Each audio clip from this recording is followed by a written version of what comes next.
Bonjour et bon retour à ce programme coaching axé sur la sexualité féminine. Après avoir parlé de l'anorgasmie et du vaginisme, aujourd'hui place à la dyspareunie. C'est quoi la dyspareunie? La dyspareunie est une douleur ressentie pendant ou après un rapport sexuel. Et très souvent, cette douleur physique a des causes psychologiques. Parce que notre cerveau est notre premier organe sexuel. La dyspareunie peut affecter les hommes, mais elle est beaucoup plus fréquente chez les femmes.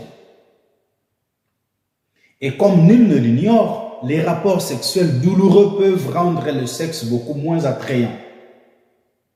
Cela peut aussi affecter la façon dont une femme se sent elle-même, c'est-à-dire affecter son estime de soi. La nature n'a-t-elle pas conçu le corps féminin pour pouvoir vivre des orgasmes et profiter de sexe dans le confort et sans douleur? Chère dame, votre corps est conçu pour apprécier le sexe, parce que pour commencer, vous êtes né sexuel à travers le sexe pour le sexe. Comme je venais de le dire, la dyspareunie peut avoir un impact très négatif sur la relation de la personne avec soi-même ou sur le couple. Cela peut même s'élargir au niveau d'affecter le voisinage, la communauté, la société. Si une femme essaie de tomber enceinte, la dyspareunie est quelque chose à écarter du chemin. Parce que la bonne conception dépend aussi de la qualité de l'état psychologique dans lequel se trouve la femme pendant les rapports sexuels. Une femme heureuse et épanouie pendant les rapports sexuels a plus de chances de produire un enfant en bonne santé, robuste et intelligent. Si dans votre cas, vous avez des raisons physiques qui vous font ressentir les douleurs pendant les rapports sexuels, c'est bel et bien le moment de consulter un médecin généraliste.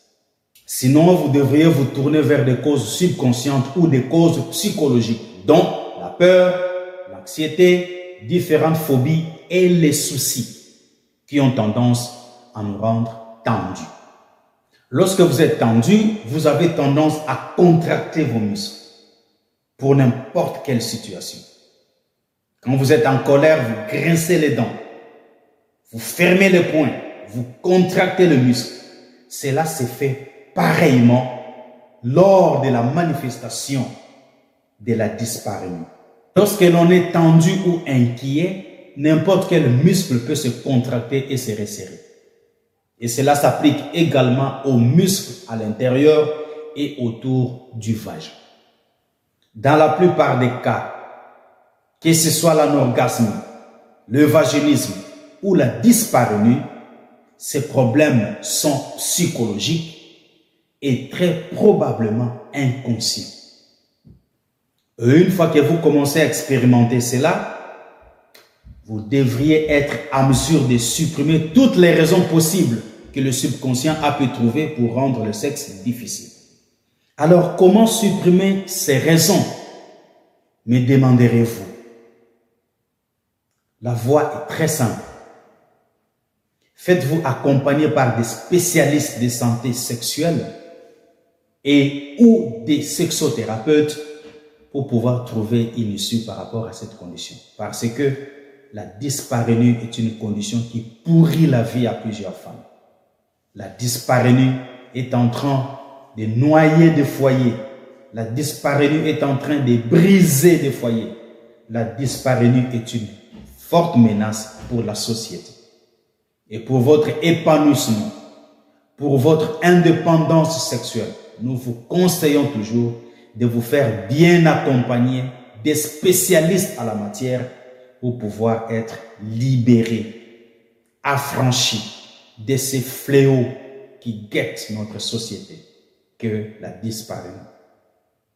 Alors ça a été un grand plaisir pour moi de pouvoir développer ces choses pour vous espérant qu'elles vous font du bien et énormément de bien.